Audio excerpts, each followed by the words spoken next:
我今次想講嘅題目就係喺 UCAS 申請英國大學嘅時候，嚟自 A Level、IB 或者 DSE 唔同課程或者學制背景嘅學生，其實喺寫 UCAS 嘅個人陳述方面要注意啲乜嘢，或者有啲咩差異呢？其實個重點就在於係第二題關於學術方面，呢三個唔同嘅學制你係需要注意當中有啲乜嘢嘅分別，而去調節你寫嘅內容要求或者技巧。因為唔同課程體系嘅學生喺回答第二題關於學科準備或者學術準備，你係要針對翻你呢個學制嘅特點去強調你有啲咩優勢，咁先展現到你有啲咩唔同嘅地方同埋準備背景嘅。咁我哋先講一講 A Level。A Level 學生就係強調科目夠深入，因為呢個體制係令到學生可以集中精力喺一啲比較少數嘅科目，因此你需要描述你點樣可以喺啲相關科目上面去深入鑽研嘅。例如你讀工程嘅，你要講一講多少少你讀 Further Maths 進階數學或者 Physics 物理方面，你可以提一提呢個課程覆蓋到啲咩大學嘅先修知識，例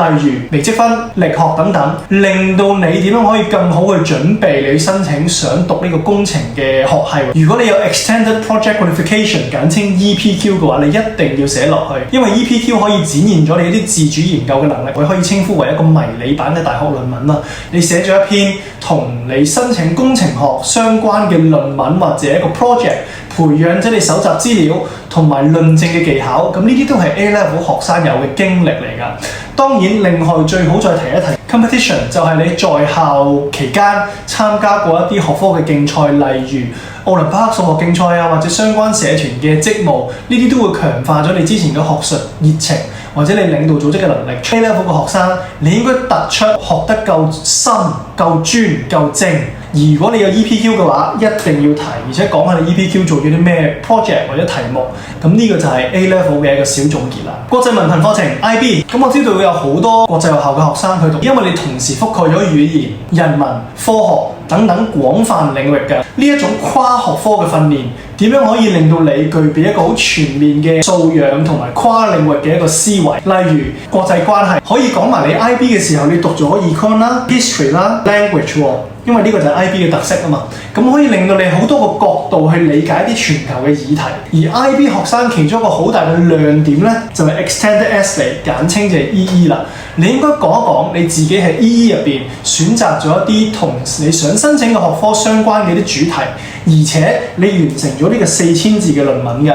咁呢個過程係磨練咗你嘅獨立研究能力啦。你個學術寫作能力，例如你學識咗制定一啲點樣研究一個問題啦，進行一啲實驗或者一啲深度嘅文獻嘅分析嘅都有用嘅。另一方面 ，IB 讀過 Theory of Knowledge (TOK)， 咁呢個你要講多少少你一啲課程培養你嘅批判思考啦。CAS 咁就係一啲創意行動服務，去培養你全面發展，呢啲都可以講一講嘅。咁雖然 CAS 係屬於課外，你都可以講埋，你要講多少少，但係記住內容唔好重複。佢起碼可以體現到 IB 學生時間管理、多方面平衡嘅能力，呢啲都係你喺大學入邊取得成功嘅一啲要素或者資源嚟嘅。總括嚟講，一個 IB 嘅學生你要突出嘅唔係深度，你係你嘅廣博嘅知識基礎，多角度增強你嘅洞察力啦。另一方面亦都要講下你嘅 EE 研究深入嘅經驗，因為大學係要求你有做研究啦、寫作技巧。優勢嘅地方就係啲國際視野啊、批判思維嘅訓練，呢啲全部都係 IB 學制嘅強項嚟㗎。咁呢啲就會令到你喺申請 UCAS 英國大學嘅時候有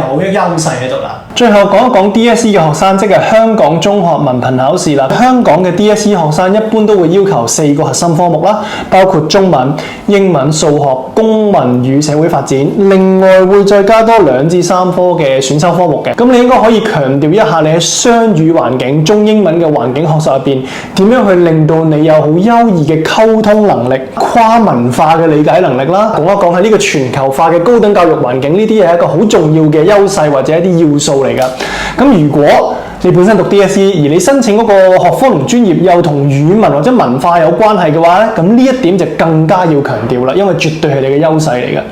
咁針對一啲你選修嘅科目，你可以強調你所講嘅選修嘅科目同你志願專業嘅相關性。例如，如果你喺 DSE 入邊讀 chemistry、biology， 咁你咪可以用嚟申請醫科咯。如果你本身係讀econ 啊、geography 啊，咁你可以用嚟讀商科啊，或者一啲環境科學咁樣嘅。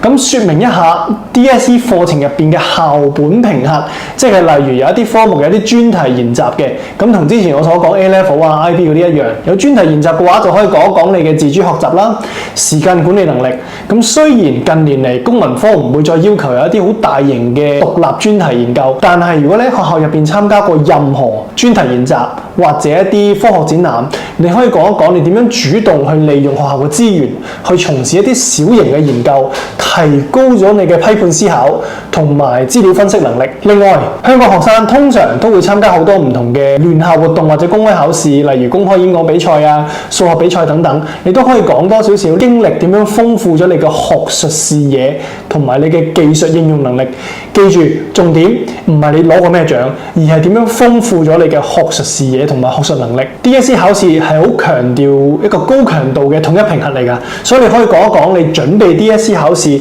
培養咗比較好嘅抗壓能力啦，你嘅毅力啦，最好有啲例子可以講一講啦。咁證明咗你可以應對以後大學一啲好嚴苛嘅學術挑戰。香港 DSE 嘅學生，你應該突出嘅係你嘅雙語優勢、你嘅溝通優勢，亦都算係一個綜合性嘅課程，所以可以俾你帶嚟一啲比較廣博嘅知識同適應力。透過選修科目同埋課程要求，你可以獲得一啲專業嘅相關技能。你嘅學術背景雖然唔係一啲國際課程，例如英國課程 A Level 或者國際課程 IB， 但係你同樣已經為大學呢個專科學習做好咗充分同埋獨特嘅準備。至於點樣獨特，可以睇翻你個人背景攞啲咩出嚟寫啦。咁作為一個總結啦，你喺答呢第二題，我哋一路都講緊第二題嘅，其實係關於學術嘅學科準備方面。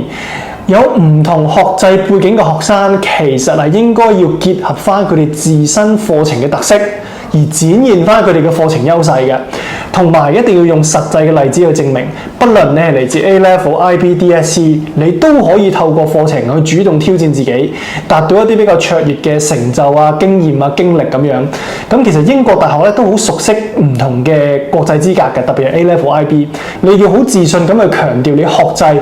賦予到俾你嘅獨特優勢，重點唔在於個學制，而係個學制點樣配合你自己，令到你嘅回答更加有說服力同埋個人色彩，呢個先係重點。咁我今日嘅分享就到此為止啦。你如果認為今集嘅內容對你有用嘅話，俾個讚我，訂閱我哋嘅頻道，最好撳一撳鐘仔，我哋下次有新片可以隨時通知你。拜拜。